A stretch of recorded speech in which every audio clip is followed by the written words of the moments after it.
In the meantime, the fire that has been burning at Greyton and Genadendal in the Overberg region for 7 days is largely under control now. There are no active fires, but 2 spots are currently burning high up the mountains that are being monitored.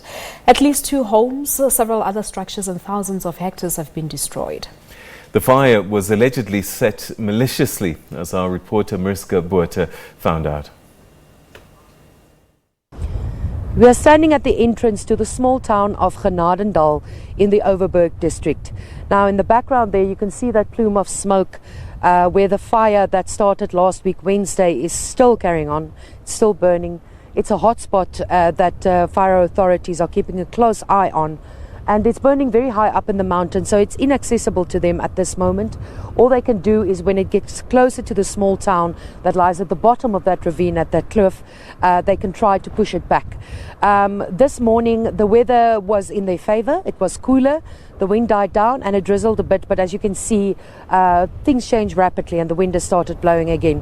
Of course on my left hand side to your right is the town of Greyton, where there was great damage that was caused by this fire.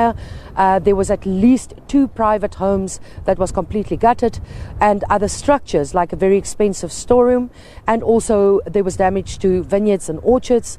And we understand from the chief fire officer of the Overberg district, that around 14,000 hectares of vegetation has also burned down.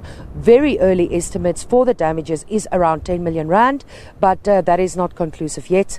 From what we know, Geldenhuys told us that this fire was started maliciously, allegedly by 2 boys, and he says this matter will be pursued to the full might of the law, because he says in his 30 years that he's been actively involved in firefighting, he has never seen the kinds of fires that firefighters have to battle now. They're more intense, they burn for longer, and they burn much, much hotter as a result of climate change and of course the latent effects of the drought that is still not over in the Western Cape. Of course people are losing everything. There's a certain farm where we were not allowed on the premises, where there was great damage caused. People have lost everything, people are distraught. Luckily in this instance there were no injuries or worse deaths, none of that occurred, but the intensity of the fire was very much something that firefighters had to battle with. It's been burning since last week Wednesday and it's still not completely out.